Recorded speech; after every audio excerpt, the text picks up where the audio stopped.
En este lunes 2 de junio regresamos en France 24 con Directo América. Soy Valentina Torres Sánchez. Vamos a revisar los hechos que son noticia a esta hora. Concluyó la reunión entre las delegaciones de Ucrania y Rusia en Estambul. Según Ucrania, ambos países pactaron intercambiar de nuevo prisioneros de guerra. Kiev afirmó que estudiará el memorando entregado por la delegación rusa. Nuevos ataques israelíes en la Franja de Gaza. Uno de ellos, cerca de un centro de distribución de ayuda, dejó al menos 3 palestinos muertos por disparos israelíes, mientras un bombardeo de Israel mató a 14 personas en Jabalia. En Polonia, el candidato gubernamental Rafał Trzaskowski felicitó al conservador Karol Nawrocki tras su victoria electoral en la segunda vuelta de las presidenciales. El nacionalista logró imponerse con el 50,9% de los votos, en un país donde el jefe de Estado tiene el poder de vetar leyes.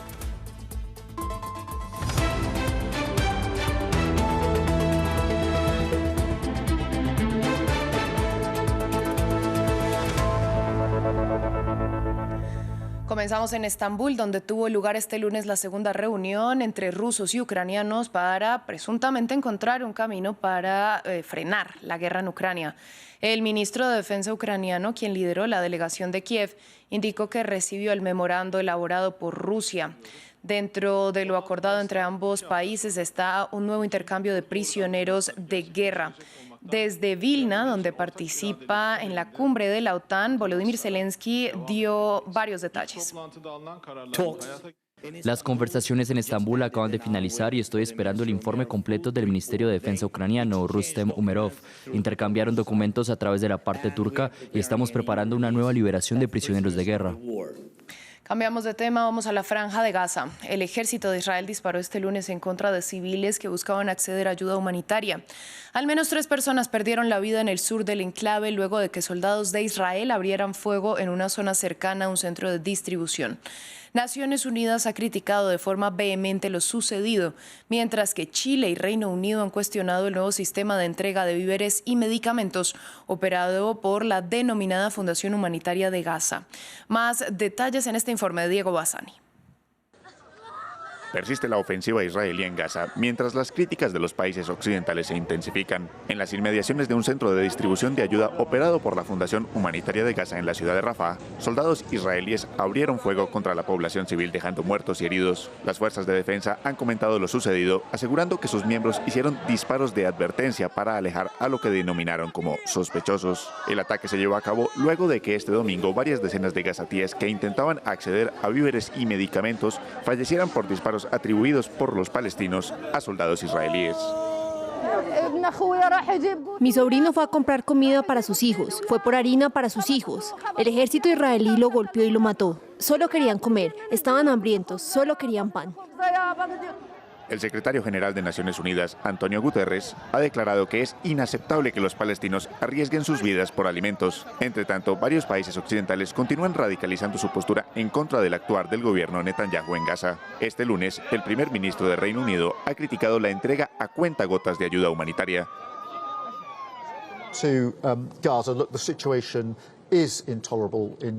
Miren, la situación en Gaza es intolerable y empeora día a día. Por eso estamos trabajando con los aliados para ser claros y decir que esto es intolerable. Tiene que haber un alto al fuego y la ayuda humanitaria tiene que llegar rápido.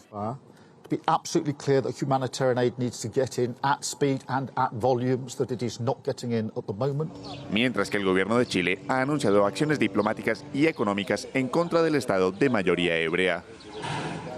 En otras noticias hablamos de las elecciones presidenciales en Polonia porque el candidato del partido de gobierno y alcalde de Varsovia, Rafał Trzaskowski, felicitó este lunes a su contrincante, el conservador Karol Nawrocki, tras la victoria del domingo, que logró con el 50,9% de los apoyos. ¿Qué representa Nawrocki? Un seguidor de Donald Trump. Ampliamos a continuación. Karol Nawrocki no tenía experiencia política antes de la campaña que le llevó a la presidencia. Este historiador y exboxeador de 42 años ni siquiera era miembro de un partido hasta que fue respaldado por el conservador Ley y Justicia, que anteriormente gobernaba Polonia. Estuvo al frente del Instituto del Recuerdo Nacional, conocido por abrazar narrativas históricas nacionalistas. Debemos hacer todo lo posible para que Polonia siga siendo Polonia, rica en su patrimonio cultural, en su apego a lo que está consagrado en nuestra comunidad nacional, al símbolo de la cruz y a los valores cristianos. Las revelaciones sobre el pasado de Nawrocki, que salieron a la luz durante la campaña de las elecciones presidenciales, no sirvieron para disuadir a su electorado. En mayo se supo que había mentido sobre la adquisición de un segundo apartamento, aprovechándose de una mujer mayor pensionada. Los medios de comunicación polacos también han informado de sus conexiones con los bajos fondos, algo que él niega. Pero cuando recientemente se supo que había participado en un disturbio en Gdansk, en el que se enfrentaron 140 hooligans de fútbol rivales, Nawrocki describió la pelea como una forma de combate noble. Al fin y al cabo, creo que es incluso más radical o más conservador de lo que era Andrzej Duda. Si quisiéramos comparar al representante de la ley y la injusticia, Karol Nawrocki está definitivamente más en la dirección Make America Great Again, digamos, de lo que estaba Andrzej Duda. Nawrocki es un admirador del presidente estadounidense Donald Trump, con quien se reunió en la Casa Blanca semanas antes de las elecciones. Su eslogan no deja dudas sobre sus intenciones: Polonia primero, los polacos primero. Nawrocki considera de todos modos que las prestaciones sociales están ante todo destinadas a los polacos. Quiere cortar la ayuda al millón de refugiados ucranianos que viven en el país y que, según él, se benefician del Estado. En materia internacional, el presidente electo se opone a la entrada de Ucrania en la OTAN y defiende la introducción de controles fronterizos con Alemania porque está convencido de que este país está devolviendo inmigrantes a Polonia. Entre los limitados poderes del presidente polaco hay uno que es clave: la posibilidad de vetar leyes. Los detalles los trae Erika Olavarría, enviada especial de France 24 a Varsovia. Muchas consecuencias, y aunque en realidad el presidente no tiene mucho poder, en realidad en Polonia tiene un poder muy importante que es el de veto, Valentina, de las leyes y de los nombramientos, y sus funciones en realidad en cohabitación como lo que hay actualmente en Polonia son solamente simbólicas en el plano internacional y, como digo, ese derecho a veto a nivel interno, y justamente la influencia será sobre todo a nivel interno. Recordemos que Donald Tusk fue elegido con muchas promesas de tratar de recuperar el Estado de Derecho en Polonia, que se perdió justamente con los gobiernos del PiS, sobre todo restablecer los derechos reproductivos de las mujeres, la libertad de prensa, reformar la justicia, que tiene una influencia muy grande el presidente en la justicia en Polonia. Sin embargo, no lo ha conseguido porque está ese veto del presidente.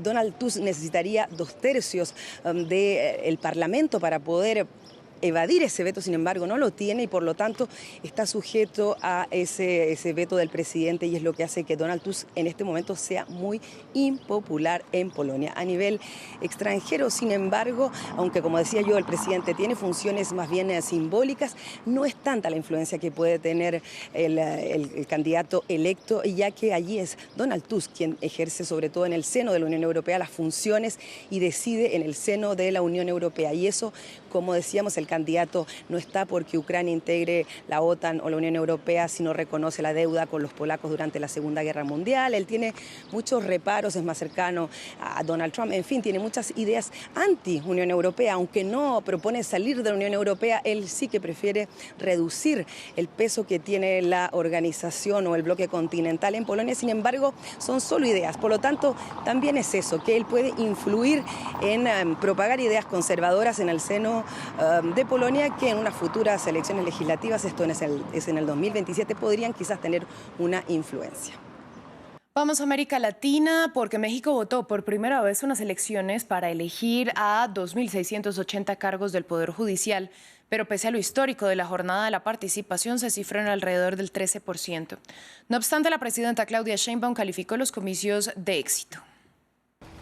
Un día histórico para México, pero una participación muy baja. Este domingo se celebraron los primeros comicios para elegir por voto directo a jueces y magistrados tanto a nivel federal como en 19 estados del país. Según las cifras oficiales, el porcentaje de ciudadanos que sufragaron en las urnas no superó el 14%.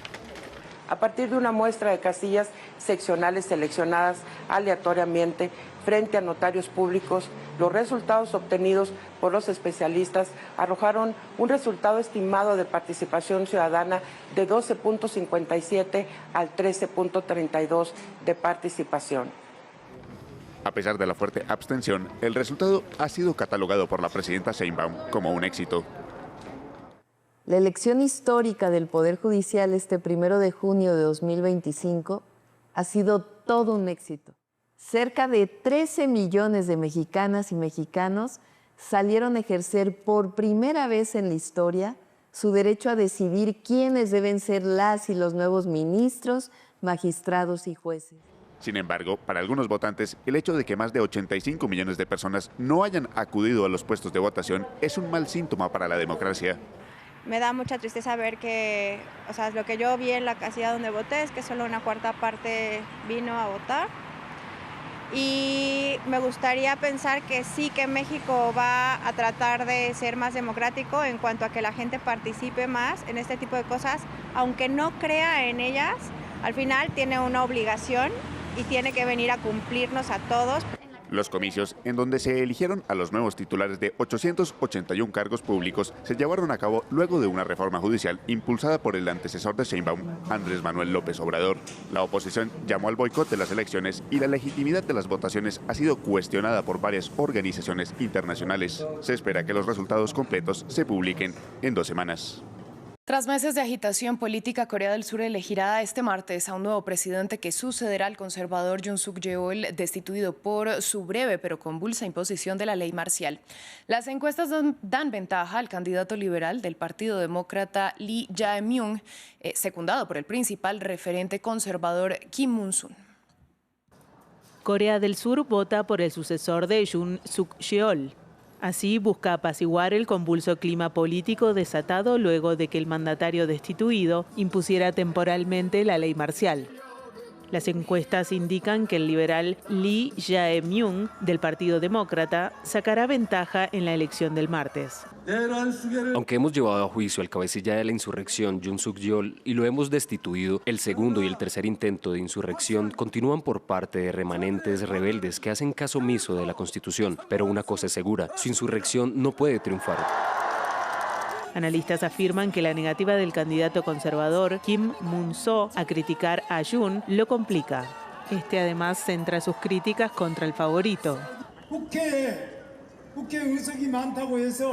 Solo porque tienen más escaños en la Asamblea Nacional, con más de 190 escaños, están intentando modificar la ley de elección de cargos públicos para eliminar el delito de difusión de información falsa. ¿Le parece lógico? Esto es básicamente como si un ladrón dijera: voy a deshacerme de todas las comisarías. ¿Qué crees que le pasará al país si alguien así llega a presidente?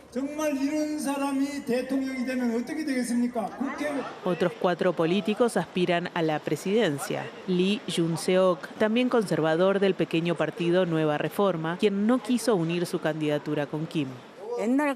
Espero que el próximo líder no sea corrupto como los anteriores.